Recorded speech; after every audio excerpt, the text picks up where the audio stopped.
Pai do Senhor, irmãos, graças a Deus por tudo que Deus tem feito em nossas vidas. Hoje, irmãos, nossa lição de número 3 e o nosso tema é a organização da igreja. E o nosso texto do dia, irmãos, que está em Atos capítulo 20, versículo 28, diz assim: Olhai, pois por vós e por todo o rebanho sobre o que o Espírito Santo vos constituiu bispos, para apacentardes a igreja de Deus, que ele resgatou com seu próprio sangue. Irmãos, nós sabemos, nós estamos falando nas outras aulas, que toda a base da igreja é Jesus. Jesus é a base da igreja, é a base do ensinamento, é a base que nós temos que ter para nós. E nós vemos aqui já no título dizendo a organização da igreja. A igreja precisa ser organizada e nós vamos ver algumas coisas que nós podemos fazer para melhorar a organização da igreja. Basta os membros, basta toda a parte que faz parte daquela congregação, no caso, tanto obreiros quanto os membros, né, para nós resumirmos melhor. Então aqui na nossa síntese diz assim: a igreja do Senhor Jesus precisa de líderes que conduzam de forma bíblica, organizada e agradável a Deus. Irmãos, nós sabemos que todas as situações que estão acontecendo aí no mundo evangélico, para a gente colocar uma, vamos dizer assim, uma palavra mais atual, mais na moda, é o mundo gospel. Mas, irmãos, infelizmente é isso mesmo que está acontecendo. Nós vemos a desorganização, tudo que isso que está acontecendo, mas nós vemos que tudo tem um parâmetro bíblico. No caso, para nós seguirmos, para nós ficarmos edificados na rocha, como nós vamos falar, né? A lição vai estar falando, para nós estarmos firmados na presença do Senhor Jesus. E o nosso texto bíblico está em Tito, capítulo 1, do versículo 1 ao versículo 9, diz assim: Paulo, servo de Deus e apóstolo de Jesus Cristo, segundo a fé dos eleitos de Deus e conhecimento da verdade que é segundo a piedade, e em esperança da vida eterna, a qual Deus, que não pode mentir, prometeu antes dos tempos, dos séculos, mas a seu tempo manifestou a sua palavra pela pregação que lhe foi confiada, segundo o mandamento de Deus nosso Salvador. A Tito, meu verdadeiro filho, segundo a fé comum, graça, misericórdia e paz da parte de Deus Pai e da do Senhor Jesus Cristo, nosso Salvador. Por esta causa te deixei em Creta, para que pusesses em boa ordem as coisas que ainda restam, e de cidade em cidade estabelecesses presbíteros, como já te mandei. Aquele que for irrepreensível marido de uma mulher, que tenha filhos fiéis, que não possam ser acusados de dissolução, nem são desobedientes. Porque convém que o bispo seja irrepreensível como despenseiro da casa de Deus, não soberbo, nem iracundo, nem dado ao vinho, nem espancador, nem cobiçoso de torpe ganância, mas dado à hospitalidade, amigo do bem, moderado, justo, santo e temperante, retendo firme e fiel a palavra, que é conforme a doutrina, para que seja poderoso tanto para admoestar com essa doutrina, como para convencer os contradizentes. Irmãos, aqui é uma carta pastoral, carta de Paulo a Tito, uma carta pastoral, e Paulo falando para Tito como que ele deveria fazer, qual o olhar que ele deveria ter aos obreiros. Nós sabemos, irmãos, que o bispo, né, que vamos dizer assim, alguns dizem que é até a mesma coisa que presbítero, mas nós vemos aqui que ele deveria ter um olhar de, é como se fosse o diácono, quando o apóstolo Paulo me estava falando acerca do diácono. É os mesmos parâmetros que nós temos, não espancador, marido de uma só mulher, mas nós vemos aqui Paulo dando uma visão para Tito, para ele saber como que ele deveria olhar para, vamos dizer assim, trazer a consagração este obreiro. Infelizmente, irmãos, hoje nós vemos troca de favores, se consagra um obreiro. Nós vemos, irmãos, várias situações que não cabe a nós até enumerá-las ou discutir mais a fundo, que os obreiros. Por isso que nós vemos a obra de Deus sofrendo tanto, com tantas dificuldades, com tanta desorganização. Por quê? Porque se colocam homens, se colocam mulheres, vamos dizer assim, não sou contra a consagração de mulheres, pelo contrário, sou favorável. Eu acho que a mulher tem sim lugar na hierarquia da igreja, tem que ter sim, mas aqui nós vemos que muitos são colocados, mas sem experiência, sem vocação para fazer aquele trabalho, para poder, meus irmãos, colocar em prática ao trabalho que é necessário ser colocado, ou seja, não tem experiência, não tem vivência, às vezes não tem espiritualidade para poder fazer. Então, o apóstolo Paulo estava falando para Tito todas as ordenanças que deveria ser fazer. Claro, irmãos, hoje nós vemos que até carteirinha de pastor você compra. Alguns colocam a mão sobre a cabeça e se próprio consagra a pastor. Mas isso eu não vou nem discutir, não vou nem levar mais a fundo. Mas para nós termos uma noção, tudo isso que está acontecendo hoje está trazendo uma desordem na igreja. Mas vamos aqui. Nessa lição veremos a importância de se ter pessoas na igreja que a organizem, liderem e mantenham dentro dos parâmetros esperados por Deus. Também aprenderemos sobre os 3 modelos do governo eclesiástico e veremos quais são os tipos de obreiros mencionados no Novo Testamento, que ajudam a organização e direção da igreja. Pelo menos deveria ser assim, irmãos. Os obreiros que forem consagrados poderiam ser ajudar. Hoje, nós temos o nosso ministério, o Ministério do Belém, é muito rígido na consagração, em reconhecimento de obreiros que vêm de fora. Isso é bom, irmãos. Isso é bom porque também não fica aquela bagunça. Mas nós vemos aqui que mesmo assim, meus irmãos, provavelmente passa uma coisa ou outra, porque também o homem não consegue brecar tudo. Mas infelizmente, nós vemos o nosso mundo, vamos dizer assim, evangélico, passando por uma crise de desorganização. Por isso que nós vemos as coisas que estão acontecendo, o que se fala em cima dos púlpitos, como que se trata as coisas, como se trata as pessoas, como se trata a obra de Deus. Mas nosso tópico 1 aqui, a necessidade de lideranças na igreja. Por que precisamos de organização nas igrejas? Então, meus irmãos, se Deus preza por organização, não poderíamos imaginar que a sua igreja deveria seguir um padrão diferente. Uma igreja desorganizada não reflete a perfeição do evangelho. Irmãos, nós precisamos de uma organização na igreja para que nós venhamos ter um parâmetro. Ninguém gosta de viver num lugar desorganizado, para que as pessoas possam se sentir bem, uma coisa arrumada, uma coisa bem conversada, uma coisa tratada. E a igreja, desde a época da igreja primitiva, é organizado. Por isso que os apóstolos, assim que eles começaram a ver a necessidade, começaram a colocar outros obreiros para que começaram a levantar, consagrar diáconos para poder ajudar no ofício naquele momento, porque a demanda estava crescendo. E para não ficar desorganizado como outras religiões já estavam falando, olha, as viúvas, né, já tinham um buchicho. Então Deus fez com que eles tivessem essa visão para colocar homens capacitados para que pudessem fazer e tratar a obra de Deus séria. Por isso, uma coisa organizada dentro da igreja tem que ser, nós temos que tratar como uma coisa séria. A igreja é coisa séria, o trabalho que nós temos na igreja é coisa séria, o ofício que nós, né, meus irmãos, levamos dentro da igreja, ou tratamos, que nós conduzimos, é coisa séria. Da forma que nós tratamos as nossas coisas, nosso trabalho, nossa família, nós temos que também tratar a obra de Deus. Direção: a igreja do Senhor precisa ter dirigentes que a conduzam, apacentem. Atos 20 e 28 fala que Paulo rogou aos anciãos de Éfeso: olhai por vós e por todo o rebanho sobre o qual o Espírito Santo vos constituiu bispos. Então aqui, nós vemos, irmãos, que a igreja tem que ter direção, que a igreja tem que ter, vamos dizer assim, uma direção a seguir, uma linha de raciocínio, ter uma linha teológica, vamos colocar essa palavra que está mais atual, para nós entendermos melhor, para nós sabermos qual os parâmetros de onde nós estamos, de onde nós convivemos, é o que nós temos que fazer, como nós temos que tratar.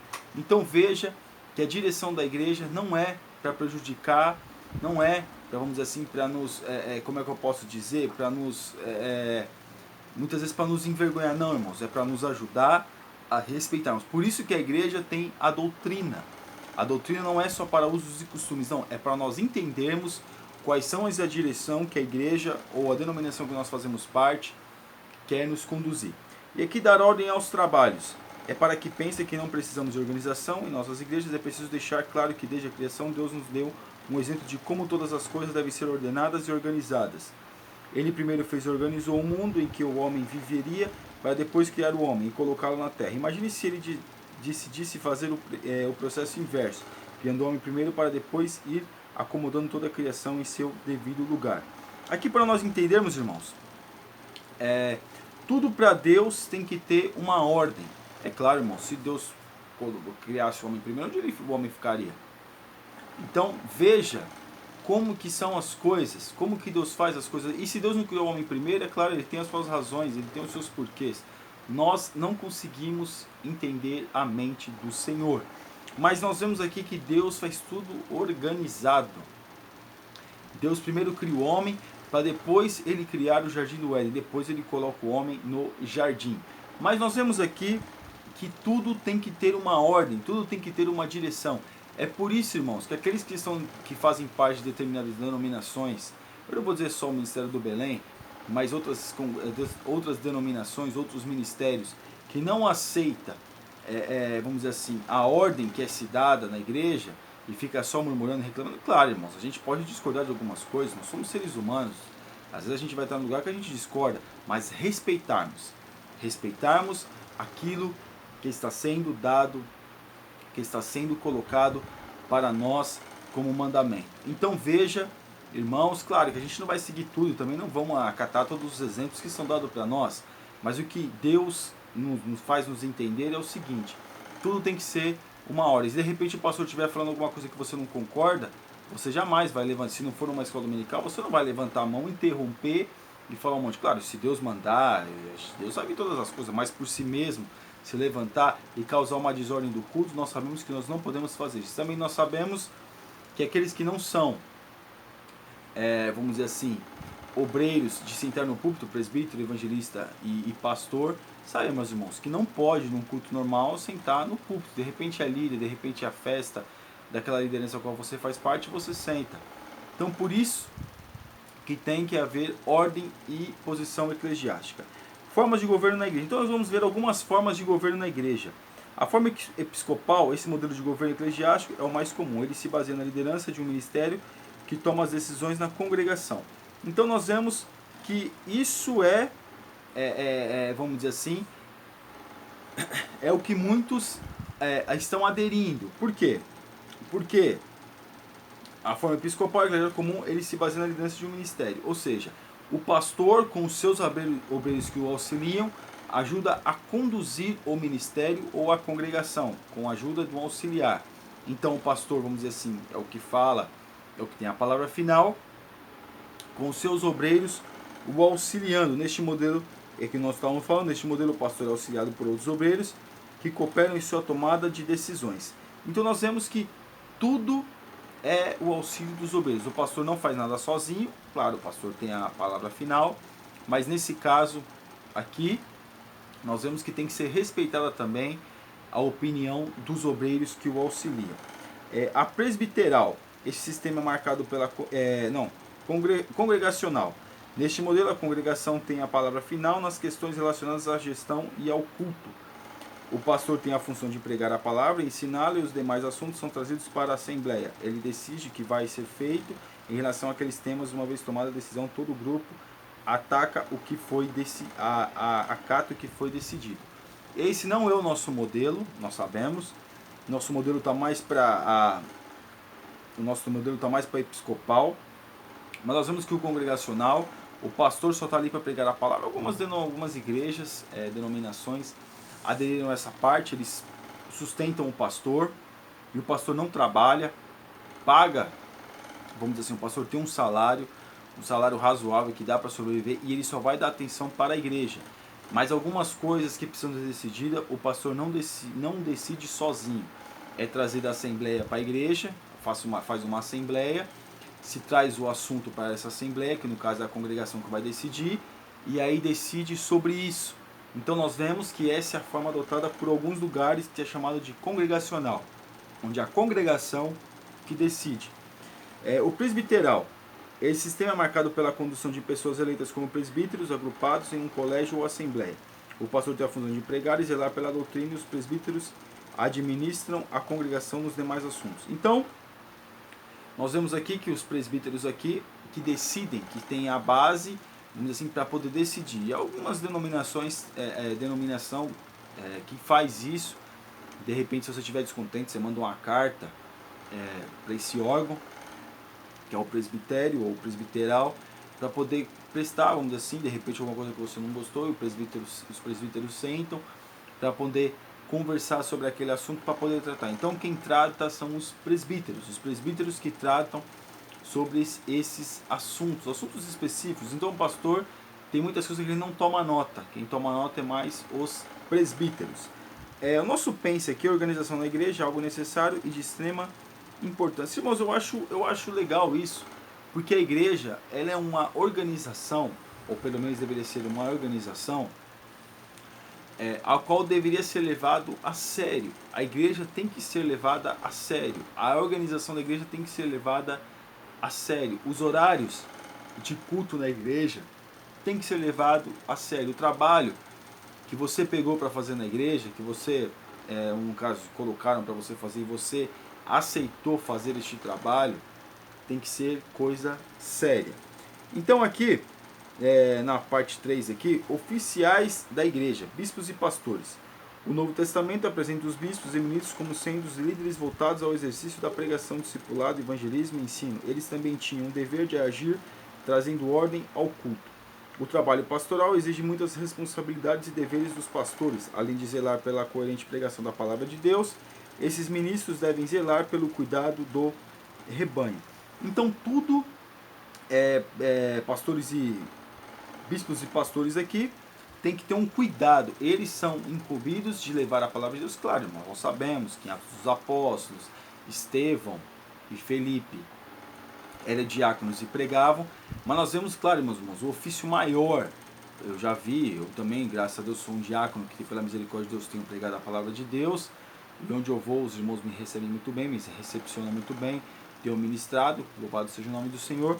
Mas na congregação nós vemos que o ofício maior, porque eu sou diácono, quando eu vou pregar em outras coisas, mas quando eu estou na minha igreja, se não for me dar a oportunidade de ministrar, eu estou ali, estou trabalhando, estou na porta, estou tirando oferta, estou fazendo alguma coisa que você está fazendo. Agora os homens, os bispos aqui no caso citado, e os pastores, é o ofício de trazer a mensagem, vamos dizer assim, o peso é maior, porque às vezes, nós sabemos que às vezes, no meu caso aqui, eu estou me preparando, estou dando oportunidade para me preparar. Mas aqui no caso, aqui, irmãos, é o seguinte, é colocado esses homens, porque o ofício maior é deles. A oportunidade, quem tem mais oportunidade do que o diácono de pregar, são essa posição eclesiástica, ao qual tem mais oportunidade de pregar, que está mais em evidência. Então veja que quando a palavra é colocada para eles têm que ministrar a palavra de Deus como ela é. Mas também tem que cuidar dos trabalhos, tem que zelar pelo rebanho, tem que dar força para os irmãos, aconselhar, muitas vezes ir num velório, fazer uma visita. Todos nós temos que fazer isso. Mas o peso da visita de um pastor ou de um bispo é maior do que propriamente de um membro ou de um diácono. Então veja como que é organizada a igreja para que nós venhamos viver bem, de forma organizada, para nós darmos frutos para o reino de Deus. O apóstolo Paulo enumerou algumas características necessárias ao exercício do ministério. O pastor deve ser honesto, marido de uma mulher, sóbrio, apto para ensinar. Não pode ser uma pessoa violenta nem avarenta, deve ser moderado e ter um bom testemunho dos que estão fora da igreja. Então nós vemos aqui, no caso aqui, os pastores têm que ter uma boa índole, têm que ter um bom testemunho. As pessoas têm que se ver refletida, vamos dizer assim, no ensinamento do pastor. O pastor tem que ser um bom exemplo, para a igreja ser organizada, para a igreja, vamos dizer assim, para a igreja ter confiança, principalmente no pastor, como a nossa forma no caso, que traz mesmo que quem decide é o pastor, muitas situações, muitas questões que quem decide é o pastor. Então nós vemos que o pastor tem que ser o exemplo no tratar, no falar, no andar. Então ele para nós é o exemplo que nós temos dentro da igreja. Claro, irmão, não vamos jogar tudo nas costas do pastor também, mas no caso aqui é que Deus colocou esses homens para estar em evidência, para nós podermos seguir o exemplo. Claro, nós temos que dar bons exemplos também, nós sabemos, mas para não virar bagunça na igreja, o pastor tem que zelar. Como todos nós temos a oportunidade de zelar, temos que zelar, mas o pastor, o peso é maior para poder zelar das coisas de Deus. Presbíteros.